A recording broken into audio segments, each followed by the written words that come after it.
AICC ಅಧ್ಯಕ್ಷರಾದಂತಹ Mallikarjun Kharge ಅವರು ಹೇಳಿದಂತಹ ಏನು ಭಯೋತ್ಪಾದಕರ ಟೆರರಿಸ್ಟ್ ಎನ್ನುವಂಥದ್ದನ್ನ ಸ್ವತಃ ಅವರೇ ಹೇಳ್ಕೊಂಡಿದ್ದಾರೆ ಅಂತ ನಾನು ಹೇಳ್ತೀನಿ. ಯಾಕೆಂದ್ರೆ ಇವತ್ತು ದೇಶದ ಒಬ್ಬ ಪ್ರಧಾನ ಮಂತ್ರಿಯನ್ನ ನಿಂದಿಸೋದಾದ್ರೆ ಈ 140 ಕೋಟಿ ಜನರನ್ನ ನಿಂದಿಸ್ತಂಕದು ಈ ದೇಶದ ಗೌರವದ ಪ್ರಶ್ನೆ.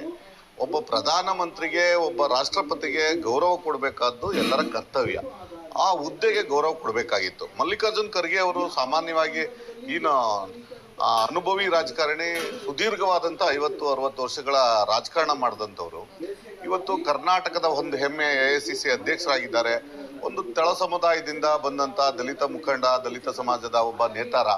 ಈ ಪಕ್ಷದಲ್ಲಿ ಸುದೀರ್ಘವಾಗಿ ಆ ಪಕ್ಷದ ನಿಷ್ಠೆಯನ್ನ ಪಾಲಿಸಿದಂತ ಮಲ್ಲಿಕಾರ್ಜುನ್ ಖರ್ಗೆ ಅವರು ಈ ತರದ ಇತ್ತೀಚಿನ ದಿನಗಳಲ್ಲಿ ಯಾಕೆ ಅಂತ್ಯದ ದಿನಗಳಲ್ಲಿ ಈ ತರದ ಮಾತುಗಳನ್ನ ಆಡ್ತಾ ಇದ್ದಾರೋ ನಮ್ಗಂತೂ ಗೊತ್ತಾಗ್ತಾ ಇಲ್ಲ. ಒಂದ್ ಕಡೆ ಅವರ ವಿರೋಧ ಪಕ್ಷದ ನಾಯಕರಾದಂತ ರಾಹುಲ್ ಗಾಂಧಿ ಅವರು ಅವರ ಮಾತುಗಳಿಗೆ ಇವತ್ತು ಅವ್ರದೇ ಪಕ್ಷದ ಹಿರಿಯ ನಾಯಕರು ಇಂಥ ನಾಯಕನ್ನ ಇಟ್ಕೊಂಡು ನಾವು ಚುನಾವಣೆ ನಾಯಕತ್ವ ಗೆಲ್ಲಕ್ ಸಾಧ್ಯನಾ, ಇಡೀ ದೇಶದ ಯುವಕರನ್ನ ಸೆಳೆಯಕ್ ಸಾಧ್ಯನಾ ಅನ್ನುವಂತ ಮಾತುಗಳನ್ನ ಈಗಾಗಲೇ ಜಯರಾಮ್ ರಮೇಶ್ ಅಂತೇವರು ಬೇರೆ ಬೇರೆಯವರೆಲ್ಲ ಮಾತಾಡಿದ್ದಾರೆ. ಅವರ ಭಾಷಣದಲ್ಲೇ ಸ್ವತಃ ಅವರ ಪ್ರಿಯಾಂಕಾ ವಾದ್ರಾ ಅವರೇ ಅಪಹಾಸ್ಯವನ್ನ ಮಾಡುವಂತದ್ದನ್ನು ಕೂಡ ನೋಡಿದೆ ದೇಶ.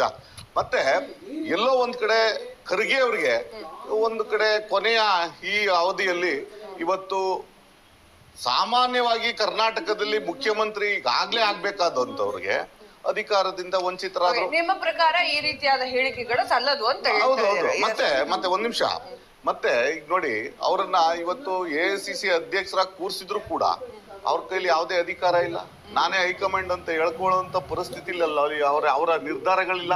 ಹಾಗಾಗಿ ಹತಾಶ ಮನೋಭಾವದಿಂದ ರಾಷ್ಟ್ರದ ಗಮನವನ್ನ ಸೆಳೀಲಿಕ್ಕೆ ಇವತ್ತು ಏನಾದ್ರೂ ಮಾತಾಡ್ಬೇಕು ಅಂದ್ರೆ ನರೇಂದ್ರ ಮೋದಿ ಅವ್ರ ಬಗ್ಗೆ ಮಾತಾಡಿದ್ರೆ ಅದು ರಾಷ್ಟ್ರವ್ಯಾಪಿ ಎಐಸಿಸಿ ಅಧ್ಯಕ್ಷರ ಪ್ರಚಾರಕ್ಕೆ ಬರ್ಬೋದು ಅಂತ ಅವರ ಮನಸ್ಥಿತಿ ಇರ್ಬೋದು.